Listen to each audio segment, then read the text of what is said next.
Friends, Hindi recorded channel में आप सभी का स्वागत है। दोस्तों, जब रंगमंच पर कोई भी एक घटना का मंचन एक ही अंक में होता है तो उसे एकांकी कहा जाता है। जैसे कहानी, उपन्यास और नाटकों के तत्व होते हैं, वैसे ही एकांकीकारों ने एकांकी के भी तत्व निर्धारित किए हैं, जिनके आधार पर हम यह निष्कर्ष निकाल सकते हैं कि आलोच्य एकांकी एक सफल एकांकी है। तो आज के अध्याय में हम इसी एकांकी की परिभाषा और उसके प्रमुख तत्वों पर चर्चा करेंगे। तो चलिए दोस्तों, शुरू करते हैं अपना आज का अध्याय और जानते हैं एकांकी की परिभाषा और उसके प्रमुख तत्वों के बारे में। सबसे पहले एकांकी की परिभाषा जानते हैं। जैसा कि नाम से ही स्पष्ट है, एक अंक वाला, यानी कि एकांकी में एक ही घटना होती है और वह नाटकीय कौशल से चरम सीमा तक पहुंचती है। एकांकी में एक संपूर्ण कार्य एक ही स्थान और समय में होना चाहिए। दोस्तों, इसमें वर्णित कथा वस्तु अलग अलग स्थानों एवं कार्यों में घटित नहीं होनी चाहिए।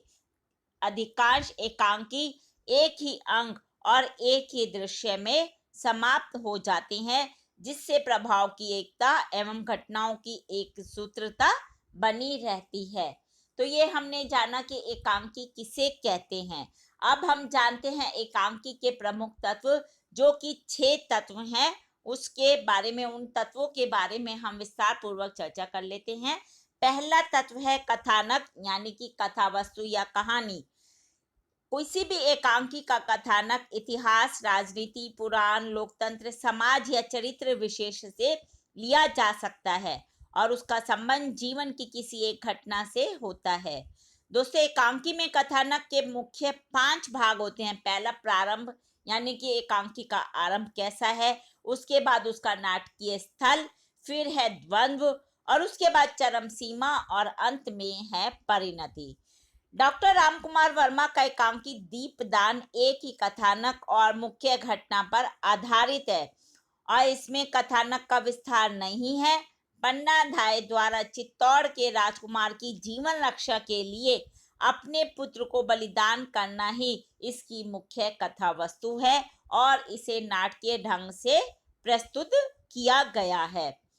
और कथानक का प्रारंभ नाटकीय ढंग से भवानी की पूजा के अवसर पर होता है।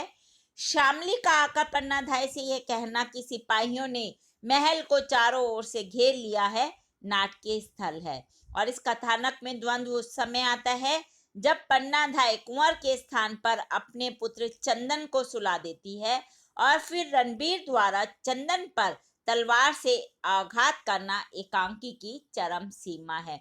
अब हमने जाना कि जो एकांकी के 5 प्रमुख चरण है, वो किस प्रकार से एक एकांकी में, जो कि एक प्रमुख एकांकी दीपदान है, उसमें किस तरह से ये सफल हैं। दीपदान एकांकी किस तरह से इन सभी चरणों पर खरा उतरता है। अब हम जानते हैं इसके एकांकी में जो चरित्र चित्रण होता है, यानी कि पात्रों के विषय में। दोस्तों, एकांकी एक ही अंक का होता है, इसलिए इसमें बहुत सारे पात्र नहीं होते हैं। इसमें बहुत कम पात्र होते हैं और साधारणतया एक ही मुख्य पात्र होता है, जिसके चारों तरफ सारी घटनाएं, एकांकी की जितनी भी घटनाएं हैं, घूमती रहती हैं। अब आप दीपदान एकांकी में देखेंगे, सारी घटना पन्नाधाय के आसपास ही घूमती है, इसलिए वही इस एकांकी की मुख्य पात्र है और उसके कार्यों संवादों से उसका पात्र उभर कर दर्शकों तक पहुंचता है। इसमें पन्ना के दृढ़ स्वामी भक्त एवं राष्ट्र भक्त चरित्र के साथ रणवीर के अत्याचारी रूप को उभार कर एकांकीकारों ने चरित्रों की स्पष्ट पहचान कराई है। हमने देखा कि दीपदान एकांकी में किस प्रकार एक ही चरित्र उभर कर आया है और एकांकीकार ने किस प्रकार उस चरित्र को उसके संवादों के माध्यम से उभारा है। अगला है परिवेश, यानी कि देश, काल और वातावरण जिसे हम कहते हैं। किसी भी एकांकी में किसी कार्य विशेष की प्रधानता रहती है। यह कार्य किसी काल विशेष में घटित होता है और इसके घटने का स्थान होता है, जिसे देश, काल और वातावरण या फिर हम परिवेश भी कहते हैं। अब यदि आप दीपदान एकांकी देखते हैं तो उसमें एक ही स्थान में वार है, एक काल और एक कार्य की योजना की गई है। राज परिवार से संबंधित परिवेश का आप देखेंगे इस एकांकी में यथार्थ चित्रण किया गया है। चौथा तत्व है संरचना शिल्प। प्रत्यक्ष प्रदर्शन विधा होने के कारण, क्योंकि इसे हम दृश्य, यह है एकांकी भी दृश्य श्रव्य दोनों ही है, इसलिए इसे प्रत्यक्ष प्रदर्शन विधा होने के कारण यानी कि आंखों से सीधा देखने के कारण एकांकी की शैली नाटकीय होती है। इसमें विचारों भावों की अभिव्यक्ति केवल भाषा के द्वारा नहीं, बल्कि पात्रों की वेशभूषा, उनकी भाव भंगिमा, कार्य, रंगमंच के दृश्य और वातावरण, गीत संगीत, ध्वनि प्रकाश आदि के द्वारा भी होती है। रेडियो की एकांकी में ध्वनि का विशेष महत्व होता है, जबकि मंच पर अभिनीत होने वाले एकांकियों में रंग निर्देश का महत्व होता है। दोस्तों, एकांकी की भाषा सहज, स्वाभाविक, सजीव और रोचक होनी चाहिए। भाषा के द्वारा ही पात्रों के गुण दोष आदि पर प्रकाश डाला जाता है और भाषा जितनी जनजीवन के निकट होगी उसे समझना उतना ही सहज होगा। अब अगला तत्व है संवाद या कथोपकथन। एकांकीकार कम से कम संवादों में भावों को व्यक्त करने का प्रयत्न करता है। संवाद परिस्थिति एवं पात्रों की मनोदशा को प्रकट करने वाले होने चाहिए। आप देखेंगे कि दीपदान एकांकी के मुख्य पात्र पन्ना के संवाद उसके चरित्र की दृढ़ता को प्रकट करते हैं। एक संवाद में आपको बता रही हूँ, चित्तौड़ राग रंग की भूमि नहीं है, यहाँ आग की लपटें नाचती हैं। यानी कि इसके जो संवाद हैं वो काफी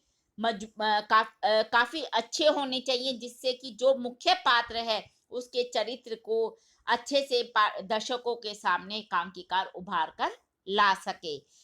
छठा तत्व और अंतिम तत्व है रंगमंचयता अथवा अभिनयता, यानी कि इस पर जो नाटक की एकांकी में काम करने वाले जो पात्र हैं उनका अभिनय के विषय में। नाटक के समान रंगमंचयता एकांकी का भी प्राण तत्व माना जाता है। दोस्तों, एकांकी की वास्तविक सफलता भी रंगमंच पर अभिनीत होने में ही है। एकांकी के लिखित रूप को निर्देशक, अभिनेताओं और रंग कर्मियों के सहयोग से दर्शकों तक पहुंचाते हैं, अतः उसकी सफलता अभिनेताओं के अभिनय पर निर्भर करती है। यानी कि अभिनेता कैसा अभिनय कर रहा है, दर्शकों को उसका अभिनय कितना अच्छा लग रहा है, एक एकांकी की सफलता के लिए यह एक महत्वपूर्ण तत्व माना जाता है। तो दोस्तों, ये हमने आज के अध्याय में जाना एकांकी की परिभाषा और उसके प्रमुख तत्वों के विषय में। हिंदी भाषा के और भी प्रमुख विषयों पर हम आगे के अध्याय में समय समय पर चर्चा करते रहेंगे, लेकिन दोस्तों उसको सुनने के लिए आपको मेरे इस चैनल को लाइक और सब्सक्राइब करना होगा। धन्यवाद दोस्तों, आपका दिन शुभ हो।